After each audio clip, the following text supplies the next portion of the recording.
Okay, we're going on as an extra lesson to section 5 of chapter 8. Now, this is not in our curriculum, but might be interesting to some, particularly if you're going into higher levels of math. And this is equations that are reducible to the quadratic form.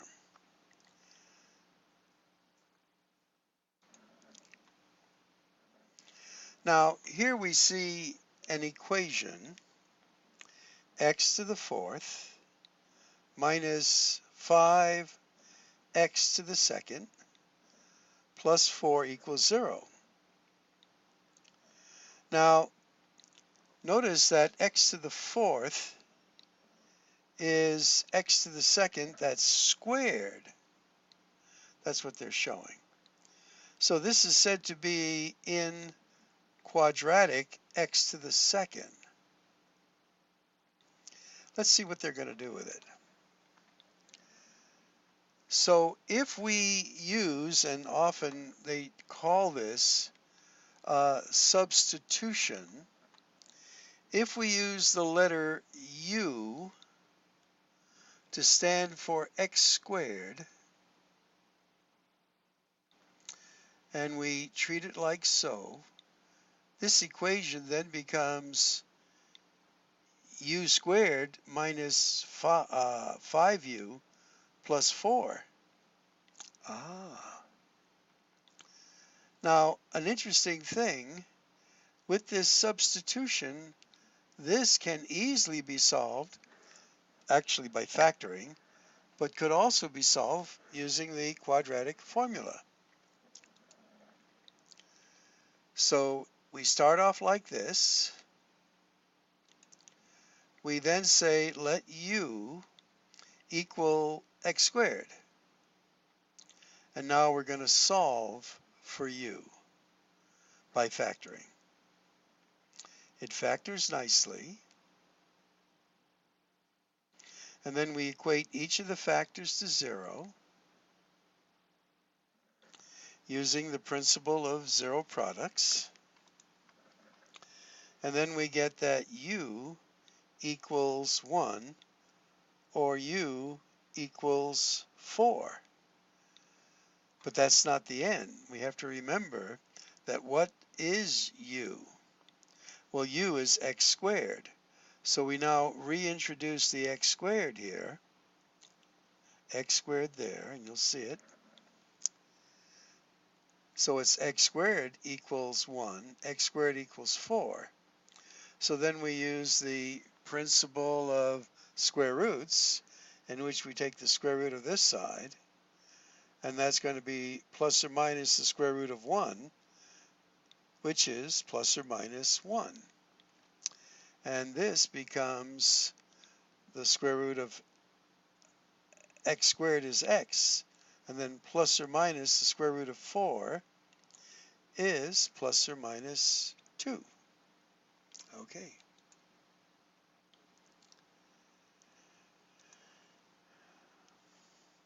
Now, in these cases, when we check as x is 1 or x is 2, it works, but keep in mind there are 4 solutions because this originally was to the 4th power.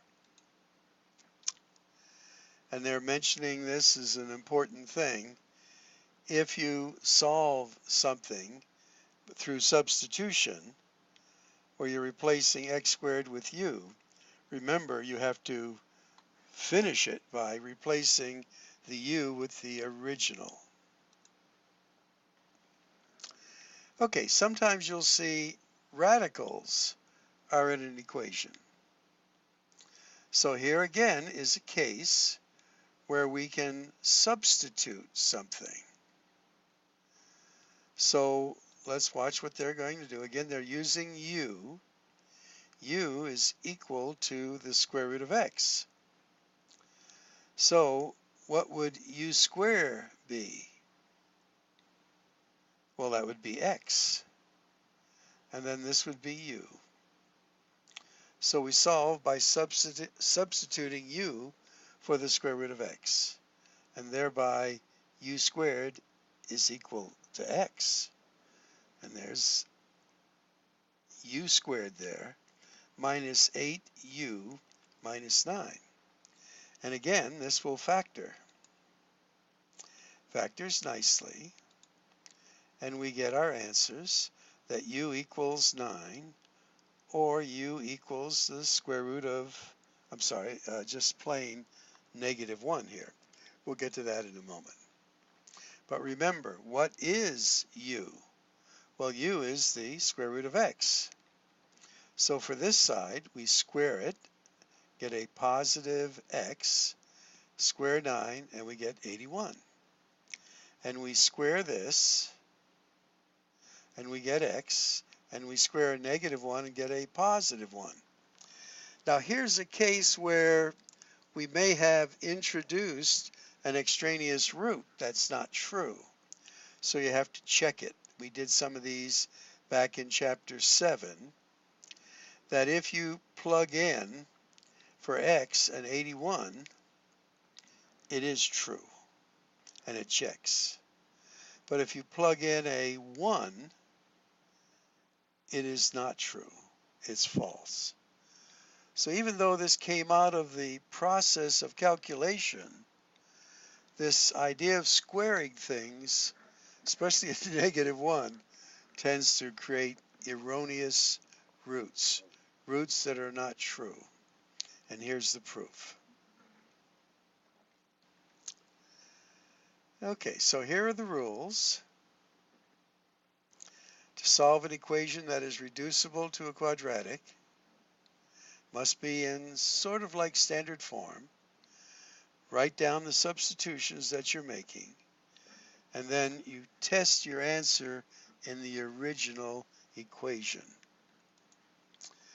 Okay, now here's another in which we're using negative exponents.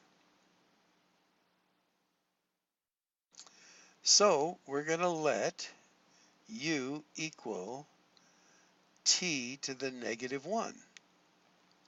Well, what would u squared be then? T to the -2. Okay. And then this is just the standard u. So we solve by substituting u for t to the -1, and u squared for t to the -2, and we get this. All right, I could write these out. Now notice this is not factorable. There are no factors of -2 that are ever going to add up to a positive. So what are we using? Well, the quadratic formula, where a is 1, b is 4, and c is -2. And there it's set up. And eventually we end up with this. But remember, that is what u is.